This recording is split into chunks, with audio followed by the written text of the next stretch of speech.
ॐ भूर्भुवः स्वः तत्सवितुर्वरेण्यं भर्गो देवस्य धीमहि धियो यो नः प्रचोदयात् ॐ शान्ति शान्ति शान्ति. Namaskar, my dear friends. This is video number 6 on Bhagwan Sri Ramakrishna Paramhansa's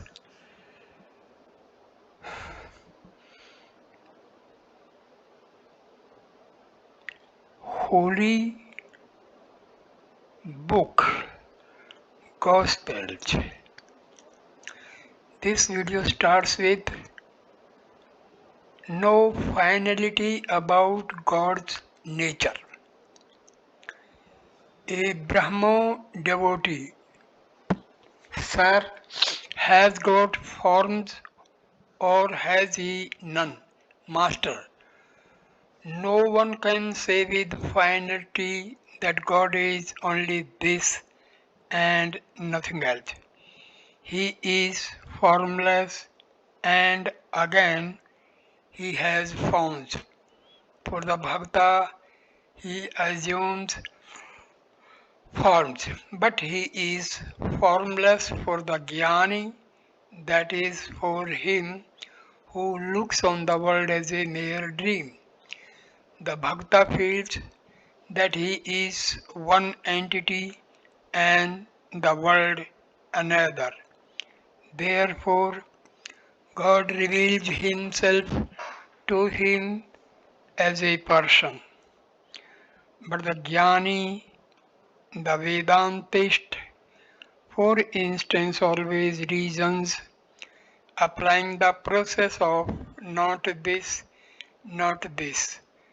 Through this discrimination, he realizes by his inner perception that the ego and the universe are both illusory like a dream.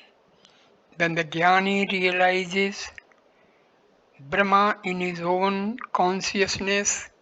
He cannot describe what Brahma is. Do you know what I mean? Think of Brahma, existence, knowledge, bliss, absolute, as a shoreless ocean. Through the cooling influence, as it were, of the Bhakta's love, the water has frozen at places into blocks of ice.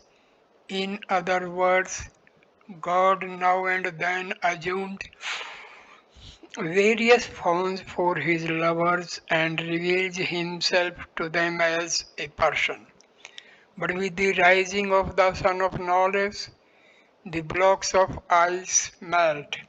Then one doesn't feel anymore that God is a person, nor does one see God's forms. What he is cannot be described. Who will describe him? He who would do so disappears. He cannot find his I anymore. Illusoriness of I. If one analyzes oneself, one does not find any such thing as I. Take an onion for instance. First of all, you peel off the red outer skin, then you find thick white skins. Peel these off one after the other, and you won't find anything inside. In that state, a man no longer finds the existence of his ego. And who is there left to seek it?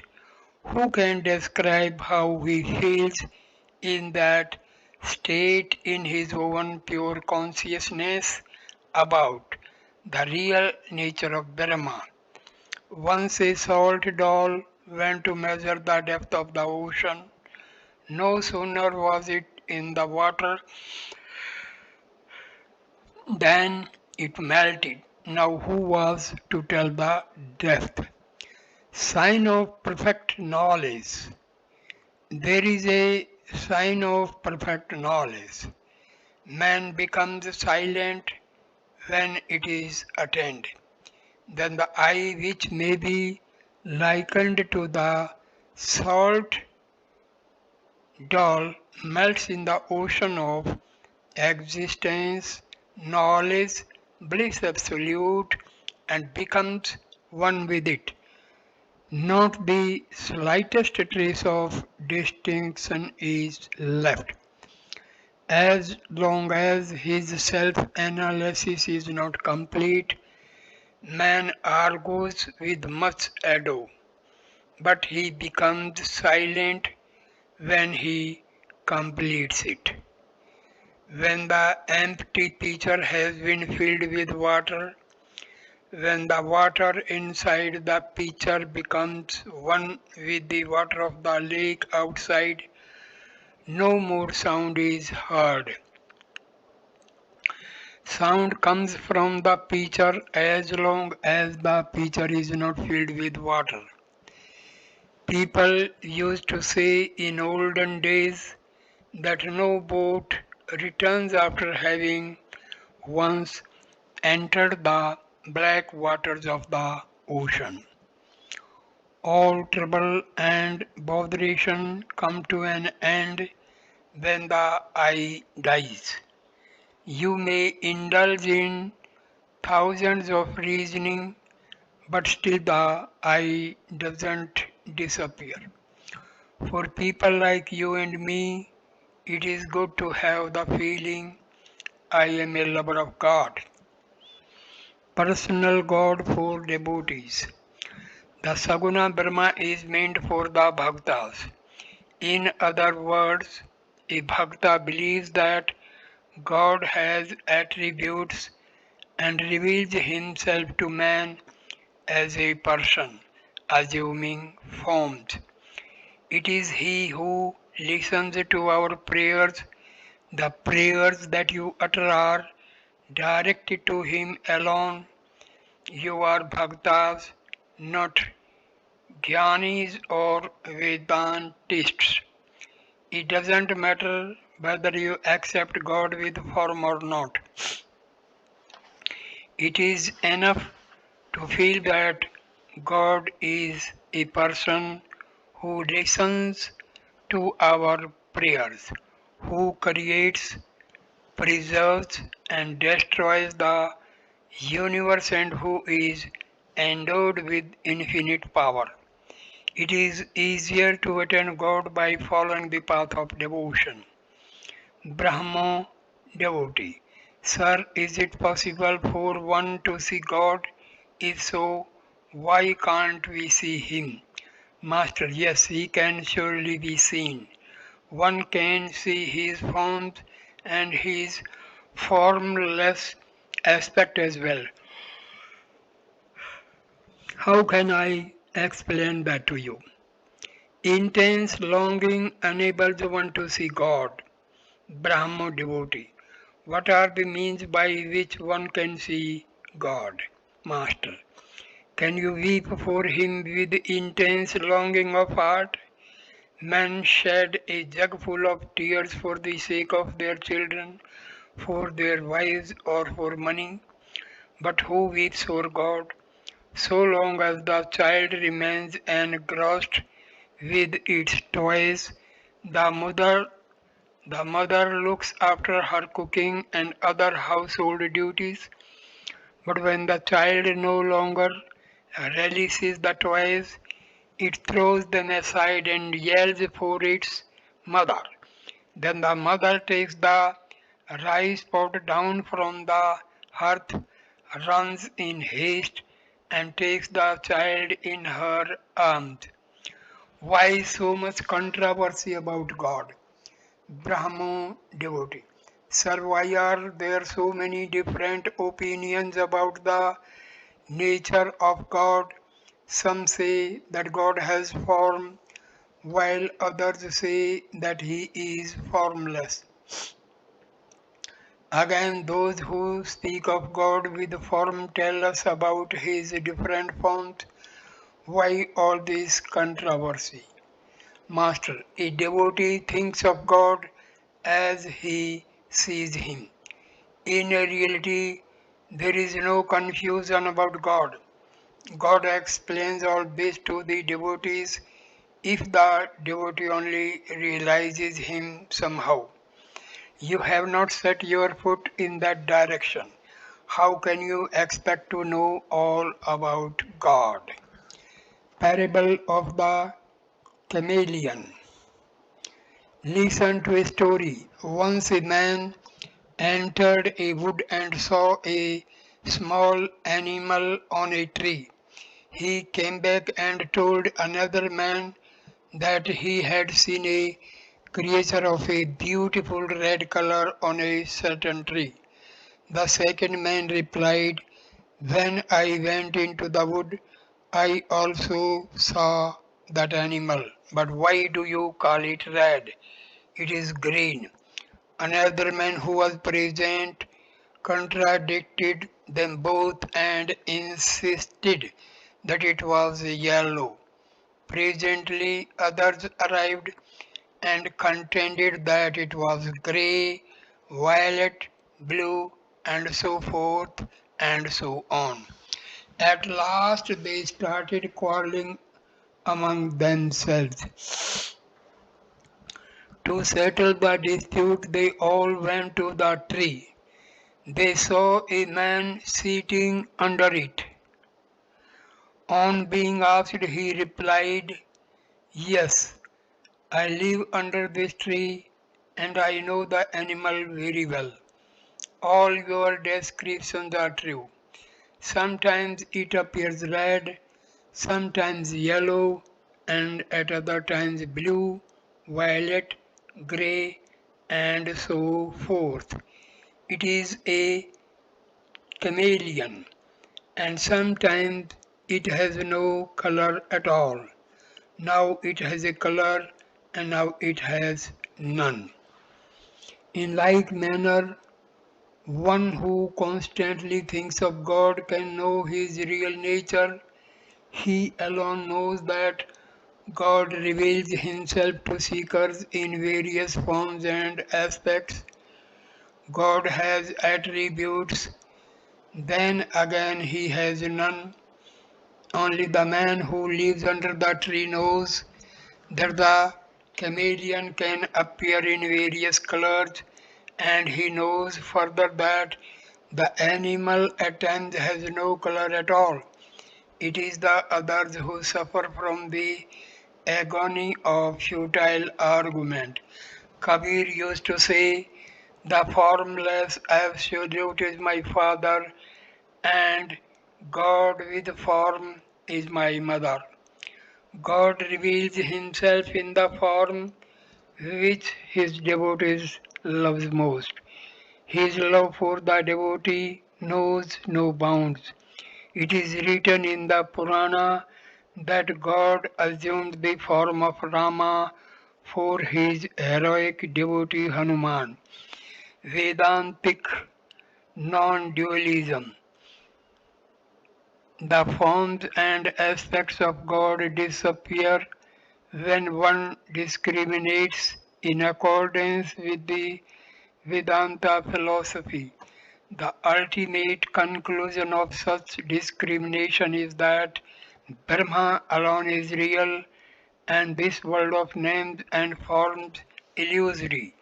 It is possible for a man to see the forms of God or to think of him as a person only so long as he is conscious that he is a devotee. From the standpoint of discrimination, this ego of a devotee keeps him a little away from God. Do you know why images of Krishna or Kali are 3.5 cubits high? Because of distance. Again, on account of distance, the sun appears to be small, but if you go near it, you will find the sun so big that you won't be able to comprehend it. Why have images of Krishna and Kali a dark blue color? That too is on account of distance, like the water of a lake, which appears green, blue, or black from a distance. Go near, take the water in the palm of your hand, and you will find that it has no color. The sky also appears blue from a distance. Go near, and you will see that it has no color at all. Therefore, I say that in the light of Vedantic reasoning, Brahma has no attributes. The real nature of Brahma cannot be described. But so long as your individuality is real, the world also is real, and equally real are the different forms of God and the feeling that God is a person. Yours is the path of bhakti. That's very good. It is an easy path. Who can fully know the infinite God? And what need is there of knowing the infinite? Having attained this rare human birth, my supreme need is to develop love for the lotus feet of God. If a jug of water is enough to remove my thirst, why should I measure the quantity of water in a lake? I become drunk on even half a bottle of wine. What is the use of my calculating the quantity of liquor in the tavern? What need is there of knowing the infinite? The various states of mind of the Brahmajnani are described in the Vedas. The path of knowledge is extremely difficult. One cannot obtain jnana if one has the least trace of worldliness and the slightest attachment to woman and gold. This is not the path for the Kali Yuga. Seven planes of the mind. The Vedas speak of seven planes where the mind dwells.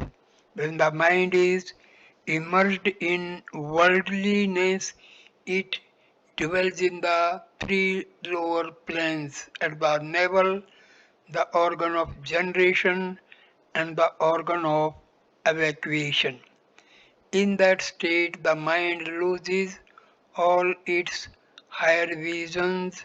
It broods only on woman and gold. The fourth plane of the mind is at the heart. When the mind dwells there, one has the first glimpse of spiritual consciousness. One sees light all around. Such a man, perceiving the divine light, becomes speechless with wonder and says, "Ah, what is this? What is this?" His mind does not go downward to the objects of the world. The fifth plane of the mind is at the throat. When the mind reaches this, the aspirant becomes free from all ignorance and illusion. He does not enjoy talking or hearing about anything but God. If people talk about worldly things, he leaves the place at once. The sixth plane is at the forehead. When the mind reaches it, the aspirant sees the form of God day and night. But even then, a little trace of ego remains. At the sight of that incomparable beauty of God's form, one becomes intoxicated and rushes forth to touch and embrace it. But one doesn't succeed. It is like the light inside a lantern. One feels as if one could touch the light, but one cannot on account of the pane of glass. In the top of the head is the seventh plane. When the mind rises there, one goes into samadhi. Then the Brahmajnani directly perceives Brahma, but in that state his body does not last many days. He remains unconscious of the outer world. If milk is poured into his mouth, it runs out. Dwelling on this plane of consciousness, he gives up his body in 21 days. That's the condition of the Brahmajnani. But yours is the path of devotion. That is a very good and easy path. Once a man said to me, Sir, can you teach me quickly the thing you call samadhi or love? Duties drop away with the deepening of spiritual mood. After a man has attained samadhi, all his actions drop away. All devotional activities such as worship, japa, and like, as well as all worldly duties, cease to exist for such a person. At the beginning, there is much ado about work. As a man makes progress towards God, the outer display of his work becomes less and less, so much so that he cannot even sing the name and glories of God. To Shivnath, as long as you were not here at the meeting, people talked a great deal about you and discussed your virtues. But no sooner did you arrive here than all that stopped. Now the very sight of you makes everyone happy. People now simply say, Oh, here is Shivnath Babu. All other talk about you has stopped. What happens after Samadhi? After attaining Samadhi, I once went to the Ganges to perform tarpan, but as I took water in the palm of my hand, it trickled down through my fingers. Weeping, I said to Haldhari, Cousin, what is this? Haldhari replied, It is called Galit Hasta in the holy books. After the vision of God, such duties as the performance of tarpan drop away. In the Kirtan, the devotees first sings Nitai Amar Mata Hati. As the devotional mood deepens, he simply sings Hati Hati. Next, all he can sing is Hati. And last of all, he simply sings Ha and goes into Samadhi. The man who has been singing all the while then becomes speechless. Again, at a feast given to the Brahmins, one at first hears much noise of talking. When the guests sit on the floor with left with leaf plates in front of them, much of the noise ceases. Then one hears only the cry, brings some luchi. As they partake of the luchi and other dishes, three quarters of the noise subsides.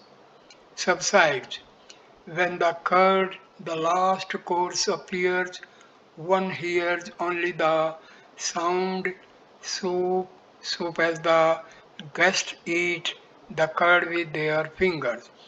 Then there is practically no noise. Afterwards, all retire to sleep and absolute silence reigns. Therefore, I say, at the beginning of religious life, a man makes much ado about work, but as his mind dives deeper into God, he becomes less active. Last of all comes the re- renunciation of work, followed by samadhi.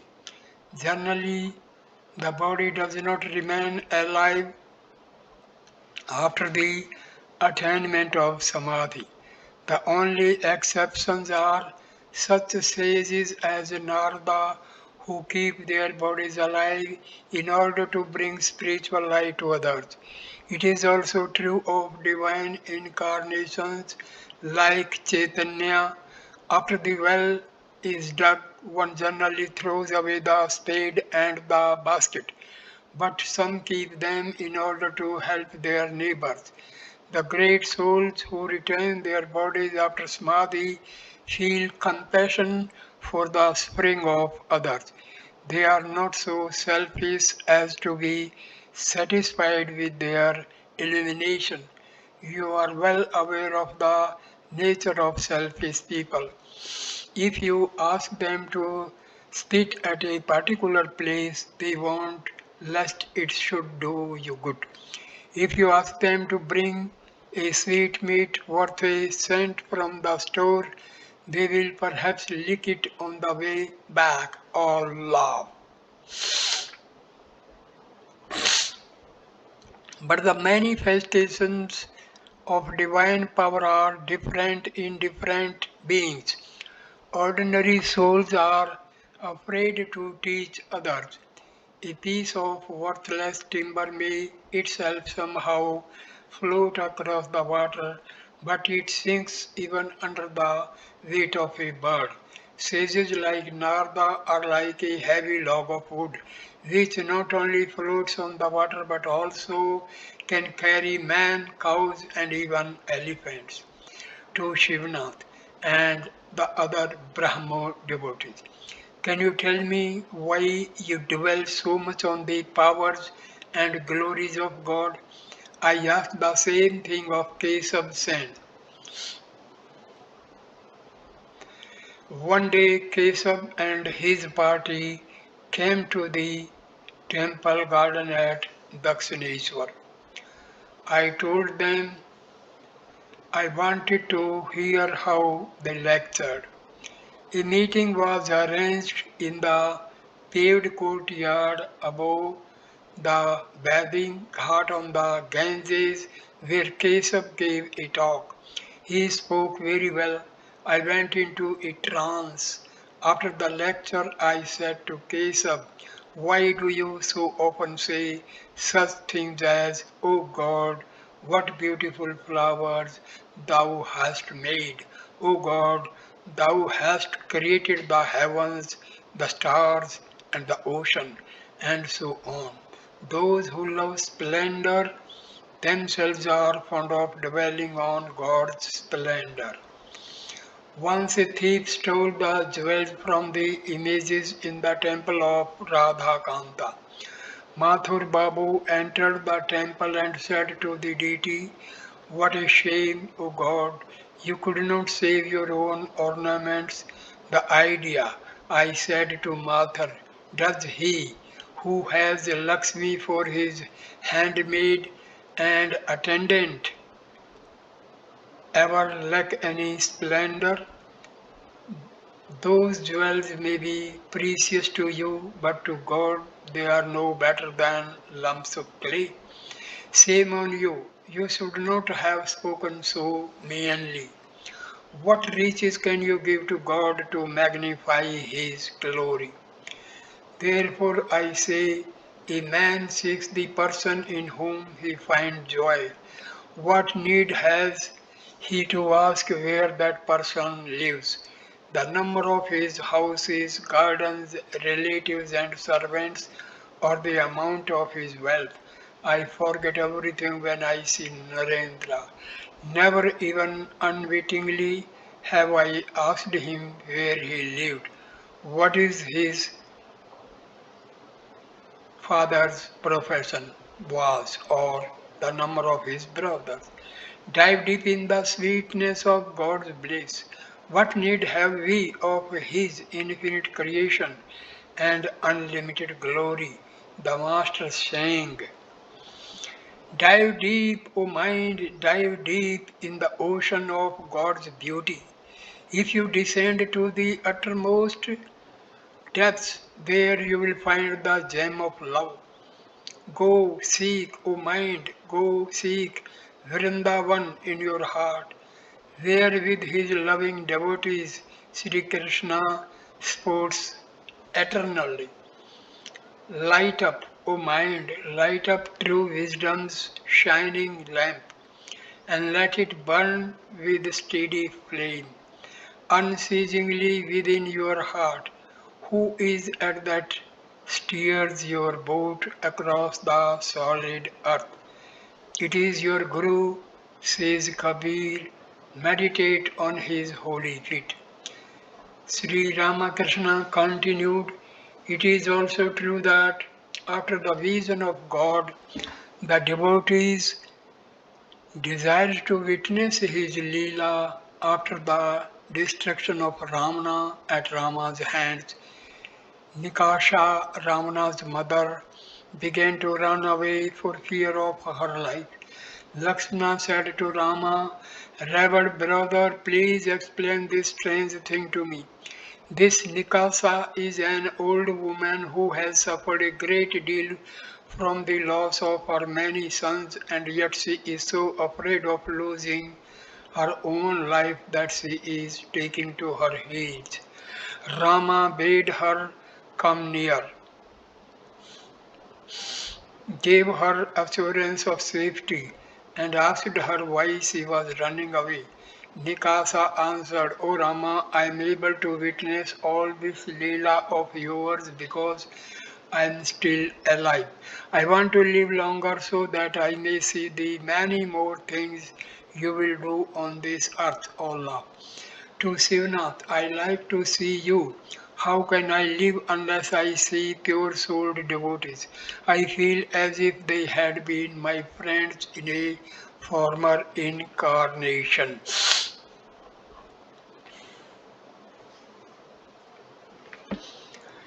Reincarnation of soul and inscrutability of God's ways. A Brahmo devotee, sir, do you believe in the reincarnation of the soul? Master, yes. They say there is something like that. How can we understand the ways of God through our small intellects? Many people have spoken about reincarnation, therefore I cannot disbelieve it. As Bhishma lay dying on his bed of arrows, the Pandava brothers and Krishna stood around him. They saw tears flowing from the eyes of the great hero. Arjuna said to Krishna, Friend, how surprising it is! Even such a man as our grandsire Bhishma, truthful, self restrained, supremely wise, and one of the eight Vasus weeps through Maya at the hour of death.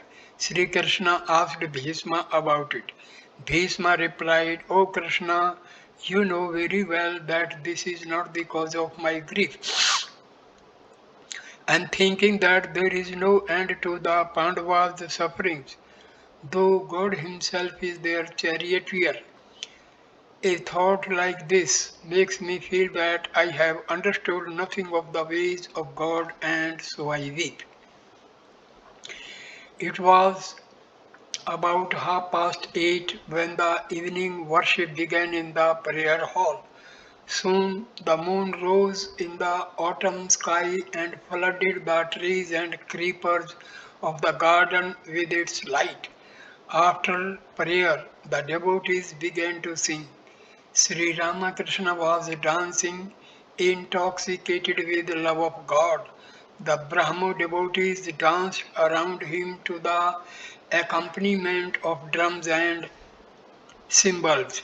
All appeared to be in a very joyous mood. The place echoed and re echoed with God's holy name. When the music had stopped, Sri Ramakrishna prostrated himself on the ground and making salutations to the Divine Mother again and again, said, Bhagavata Bhagata Bhagwan. My salutations at the feet of the Gyanis. My salutations at the feet of the Bhaktas.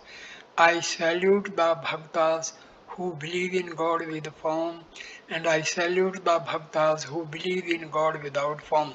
I salute the knowers of Brahma of olden times, and my salutations at the feet of the modern knowers of Brahma of the Brahma Smas.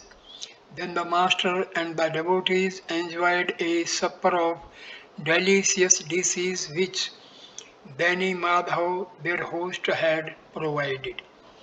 Wednesday, November 15, 1882. Master at the circus. Sri Ramakrishna, accompanied by Rakhal and several other devotees, came to Calcutta in a carriage and called for him at the school where he was teaching.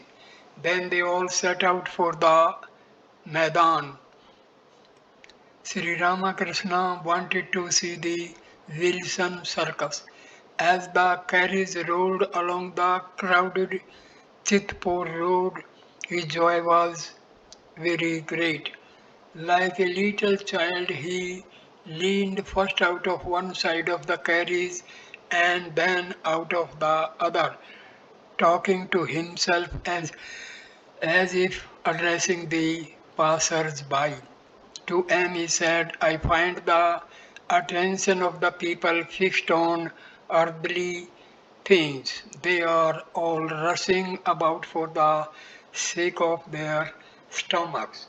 No one is thinking of God. They arrived at the circus. Tickets for the cheapest seats were purchased. The devotees took the master to a high gallery and they all sat on a bench. He said joyfully, Ha, this is a good place. I can see the show very well from here. There were exhibitions of various feats. A horse raced around a circular track over which large iron rings were hung at intervals. The circus rider, an English woman, stood on one foot on the horse's back, and as the horse passed under the rings, she jumped through them, always alighting on one foot on the horse's back. The horse raced around the entire circle, and the woman never missed the horse or lost her balance. When the circus was over, the master and the devotees stood outside in the field near the carriage. Since it was a cold night, he covered his body with his green shawl. Necessity of spiritual discipline.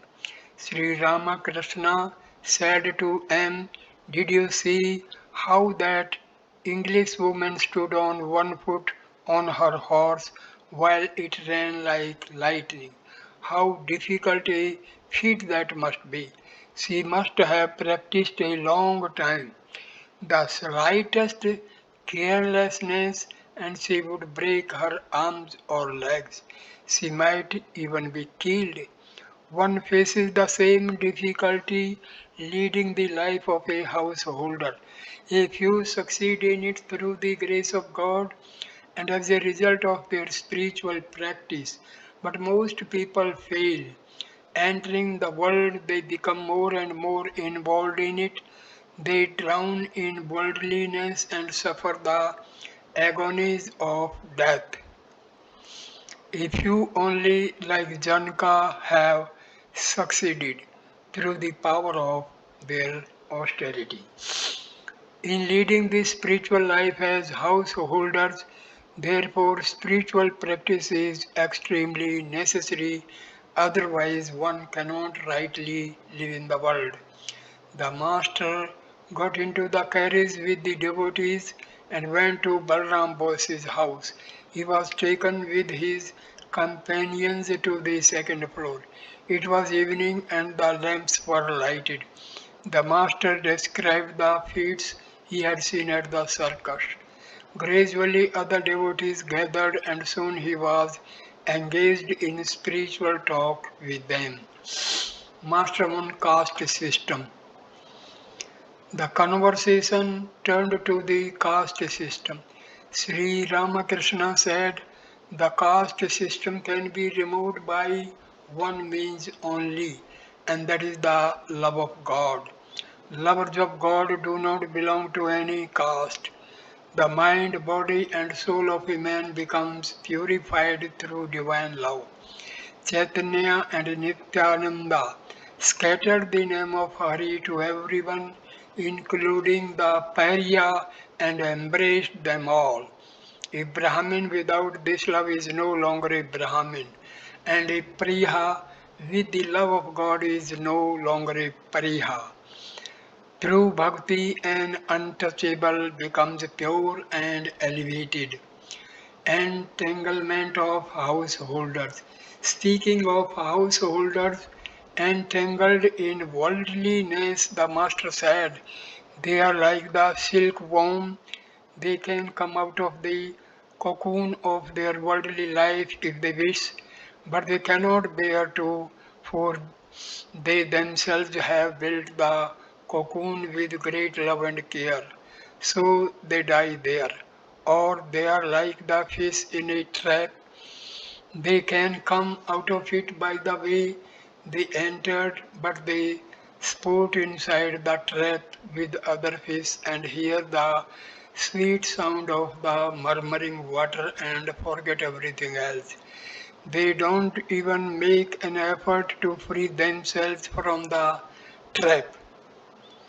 The lisping of children is the murmur of the water, and the other fish are relatives and friends. Only one or two make good their escape by running away. They are the liberated souls, the Master then saying.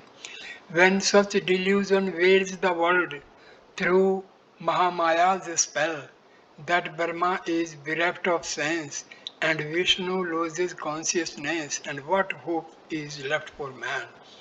The narrow channel first is made, and there the trap is set.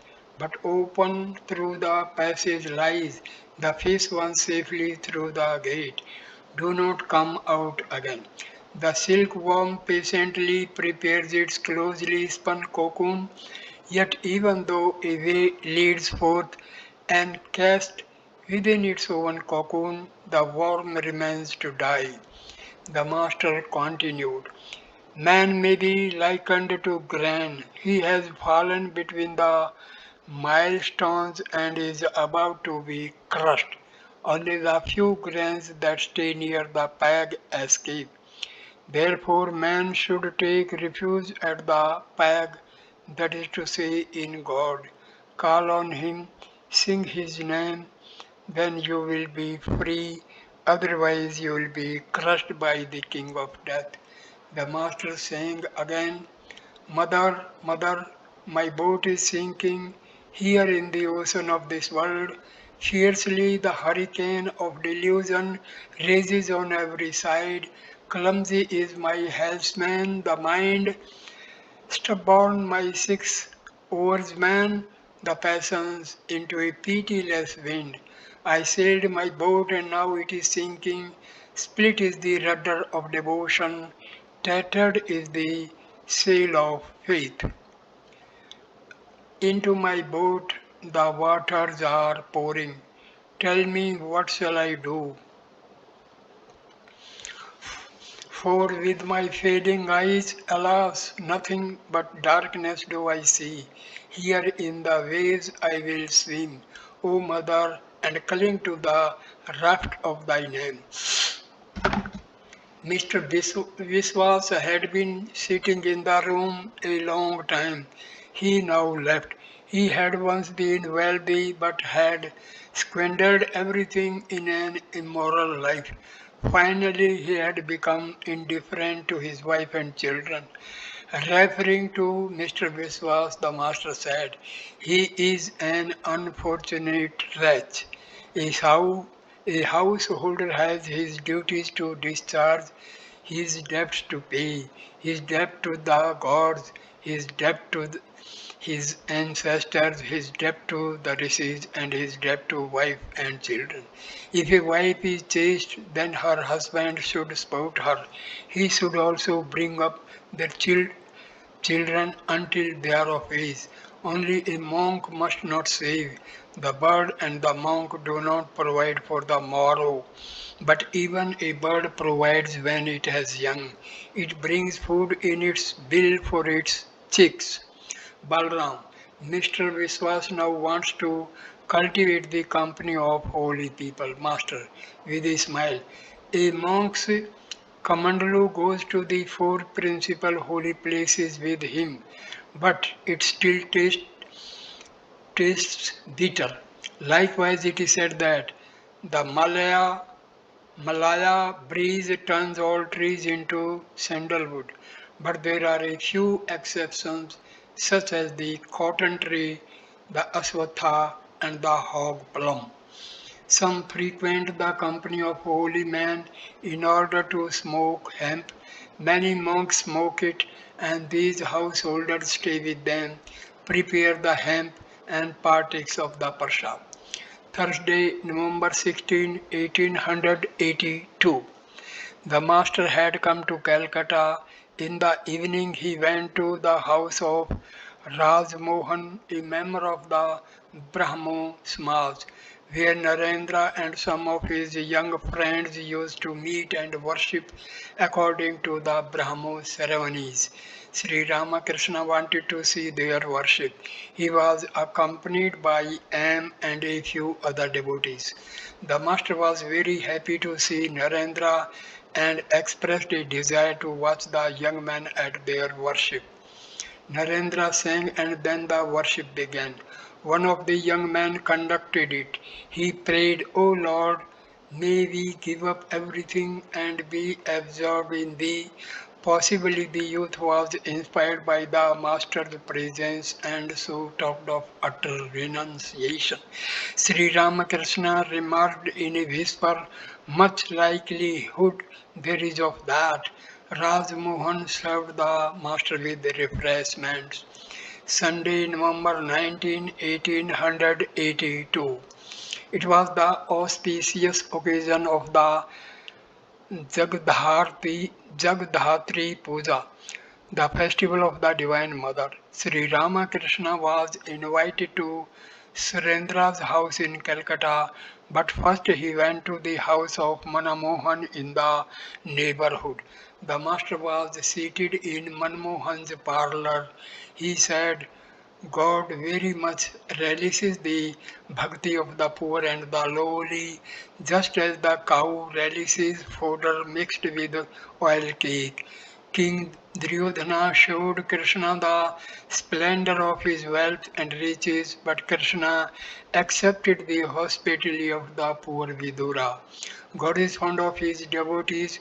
He runs after the devotee as the cow after the calf. The master sang.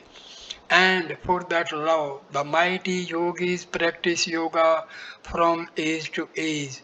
When love awakes the Lord, like a magnet draws to him the soul. Then he said, Chaitanya used to shed, Chaitanya used to shed tears of joy at the very mention of Krishna's name. God alone is the real substance, all else is illusory. Man can realize God if he wants to, but he madly craves the enjoyment of woman and gold. The snake has a precious stone in its head, but it is perfectly satisfied to eat a mere frog. Bhakti is the one essential thing. Who can ever know God through reasoning? I want the love of God. What do I care about knowing His infinite glories? One bottle of wine makes me drunk. What do I care about knowing how many gallons there are in the grog shop? One jar of water is enough to quench my thirst. I don't need to know the amount of water there is on earth. Sri Ramakrishna arrived at Surendra's house. Many devotees had assembled there, including Surendra's elder brother, who was a judge. Futility of reasoning, Master. To Surendra's brother, you are a judge. That's very good. But remember, everything happens through God's power. It is He who has given you your high position. That is how you became a judge. People think it is they who are great. The water from the roof flows through a spout that is shaped like a lion's head. It looks as if the lion were bringing the water out through its mouth. But look at the source of the water. A cloud gathers in the sky and rain falls on the roof. Then the water flows through the pipe and at last comes out through the spout. Surendra's brother, the Brahmos Mas preaches the freedom of women and abolition of the caste system. What do you think about these matters? Master, men feel that way when they are just beginning to develop spiritual yearning. A storm raises clouds of dust, and one cannot distinguish between the different trees, the mango, the hog plum, and the tamarind. But after the storm blows over, one sees clearly. After the first storm of divine passion is quelled, one gradually understands that God alone is the highest good, the eternal substance, and that all else is transitory. One cannot grasp this without tapasya and the company of holy men. What is the use of merely reciting the written parts for the drum? It is very difficult to put them into practice on the instrument. What can be accomplished by a mere lecture?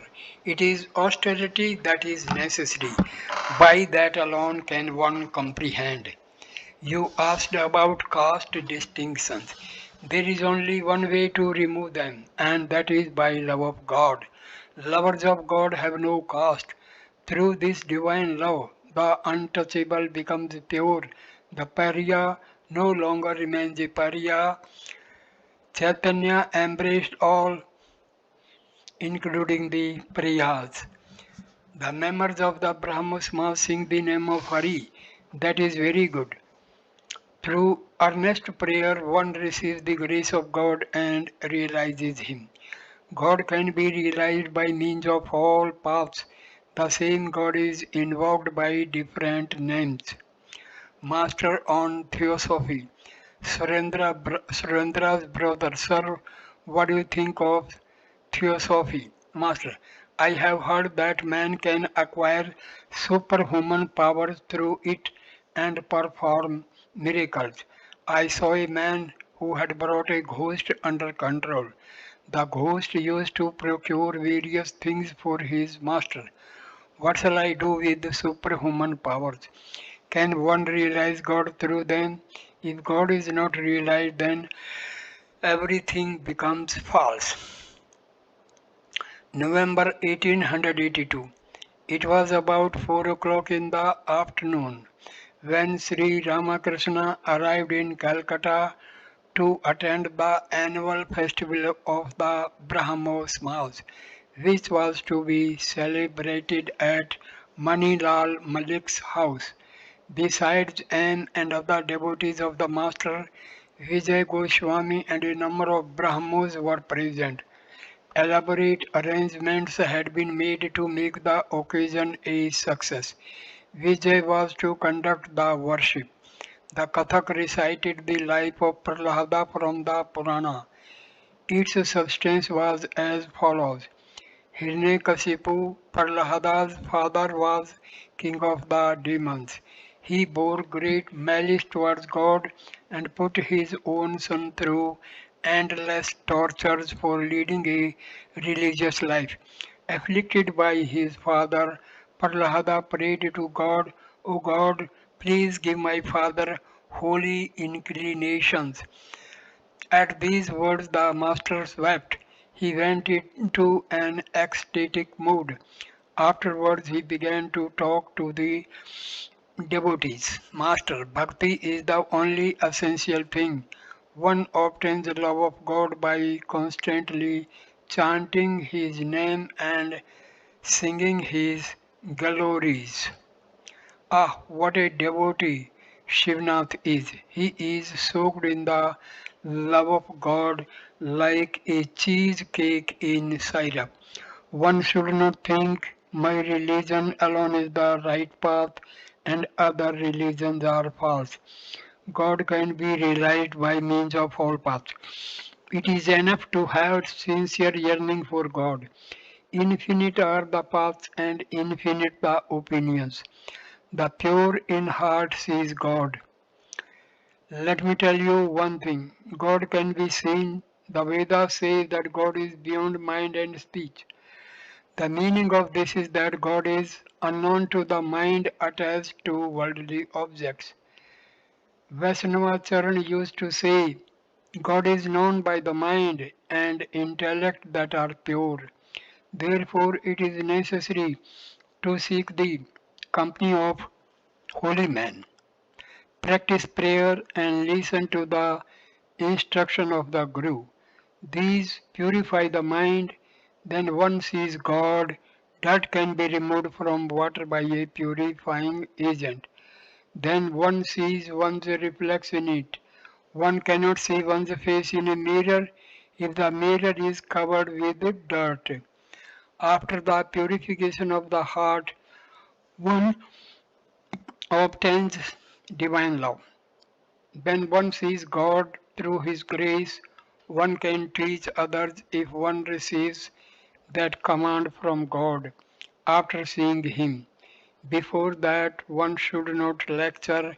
There is a song that says, You have set up no image here within the shrine, O fool, blowing the conch, you simply make confusion worse confounded. You should first cleanse the shrine of your heart, then you should install the deity and arrange worship. As yet, nothing has been done. What can you achieve by blowing the conch shell and simply making a loud noise? Vijay sat on a raised stool and conducted the worship according to the rules of the Brahmo's mouth. Afterwards, he sat by the master. Master to Vijay, will you tell me one thing? Why did you harp so much on sin? By repeating 100 times, I am a sinner, one verily becomes a sinner. One should have such faith as to be able to say, What? I have taken the name of God. How can I be a sinner? God is our Father and Mother. Tell Him, O Lord, I have committed sins, but I won't repeat them. Chant His name and purify your body and mind. Purify your tongue by singing God's holy name. December 1882. In the afternoon, Sri Ramakrishna was seated on the west porch of his room in the temple garden at Dakshineshwar. Among others, Baburam, Ramdayal and M were present. These three were going to spend the night with the master, and intended to stay the following day also, for he was having his Christmas holidays. Baburam had only recently begun to visit the master to the devotees. A man becomes liberated even in this life when he knows that God is the doer of all things. Once Keshav came here with Shambhu Malik, I said to him, Not even a leaf moves except by the will of God. Where is man's free will? All are under the will of God. Nangta was a man of great knowledge, yet even he was about to drown himself in the Ganges. He stayed here 11 months. At one time he suffered from stomach trouble. The excruciating pain made him lose control over himself and he wanted to drown himself in the river. There was a long shoal near the bathing ghat. However far he went onto the river, he could not find water above his knees. Then he understood everything and came back.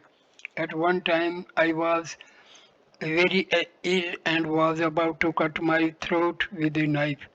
Therefore I say, O Mother, I am the machine and thou art the operator. I am the chariot and thou art the driver. I move as thou moves me. I do as thou makest me do. The devotees sing Kirtan in the Master's room. Dwell, O Lord, O love of bhakti, in the Vrindavan of my heart, and my devotion unto thee will be thy Radha dearly loved. My body will be Nanda's home, my tenderness will be Yashoda, my longing for deliverance will be thy gentle gopi maids. Lift the Govardhan of my sin and slay my six unyielding passions, fierce as the demons sent by Kamsa. Sweetly play the flute of thy grace, charming the milch cow of my mind. Abide in the pasture of my soul, dwell by the Jamna of my yearning, under the banyan of my hope, for every gracious to thy servant, and if not but the cowherd's love can hold thee in Vrindavan's well, then Lord, let Dasarathi too become thy cowherd and slave.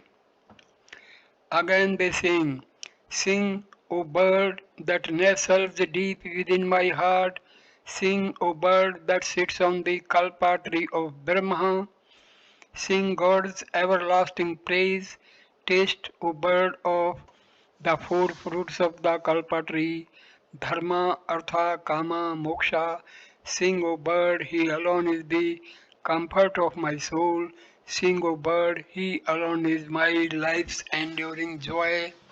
O thou wondrous bird of my life, sing aloud in my heart, unceasingly sing, O bird, sing for evermore, even as the thirsty chatak sings for the raindrop from the cloud. A devotee from Nanda Bagan entered the room with his friends. The master looked at him and said, everything inside him can be seen through his eyes as one sees the objects in a room through a glass door. This devotee and his brothers always celebrated the anniversary of the Brahmos at their house in Nandan Bagan. Sri Ramakrishna had taken part in these festivals. The evening worship began in the temples.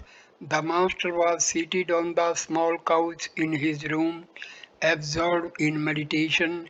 He went into an ecstatic mood and said a little later, Mother, please draw him to thee. He is so modest and humble. He has been visiting thee. Was the master referring to Baburam, who later became one of his foremost disciples? Why so much suffering in God's creation? The master explained the different kinds of samadhi to the devotees. The conversation then turned to the joy and suffering of life. Why did God create so much suffering? And once Vidasagar said in a mood of pique, what is the use of calling on God? Just think of this incident. At one time, Genghis Khan plundered a country and imprisoned many people. The number of prisoners rose to about 100,000. The commander of his army said to him, "Your Majesty, who will feed them? It is risky to keep them with us. It will be equally dangerous to release them. What shall I do?" Genghis Khan said, "That is true. What can be done? Well, have them killed." The order was accordingly given to cut them to pieces. Now God saw this slaughter, did not He? But He did not stop it in any way. Therefore I don't need God. Whether He exists or not, I don't derive any good from Him. Master, it is possible to understand God's action and His motive. He creates, He preserves, and He destroys. Can we ever understand why He destroys? I say to the Divine Mother, "O Mother, I do not need to understand. Please give me love for Thy lotus feet." The aim of human life is to attain bhakti. As for other things, the Mother knows best. I have come to the garden to eat mangoes. What is the use of my calculating the number of trees, branches, and leaves? I only eat the mangoes. I don't need to know the number of trees and leaves. Babu Ram M and Ram Dayal slept that night on the floor of the master's room. It was an early hour of the morning, about 2 or 3 o'clock. The room was dark. Sri Ramakrishna was seated on his bed and now and then conversed with the devotees. Compassion and attachment. Master, remember that daya, compassion, and maya, attachment are two different things. Attachment means the feeling of myness towards one's relatives. It is the love one feels for one's parents, one's brother, one's sister, one's wife and children. Compassion is the love one feels for all beings of the world. It is an attitude of equality. If you see anywhere an instance of compassion as in Vidyasagar, know that it is due to the grace of God. Through compassion one serves all beings. Maya also comes from God. Through Maya, God makes one serve one's relatives. But one thing should be remembered. Maya keeps us in ignorance and entangles us in the world, whereas Daya makes our hearts pure and gradually unties our bonds. God cannot be realized without purity of heart. One receives the grace of God by subduing the passions, lust, anger, and greed. Then one sees God. I tried many things in order to conquer lust.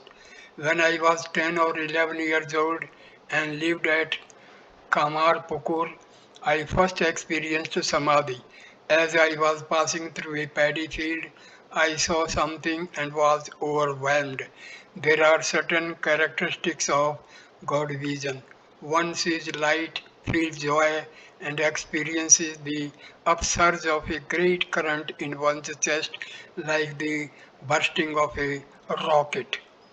The next day, Baburam and Ramdayal returned to Calcutta and spent the day and the night with the master. December 1882. It was afternoon. The master was sitting in his room at Dakshineswar with him and one or two other devotees. Several Marwadi devotees arrived and saluted the master. They requested Sri Ramakrishna to give them spiritual instruction. He smiled.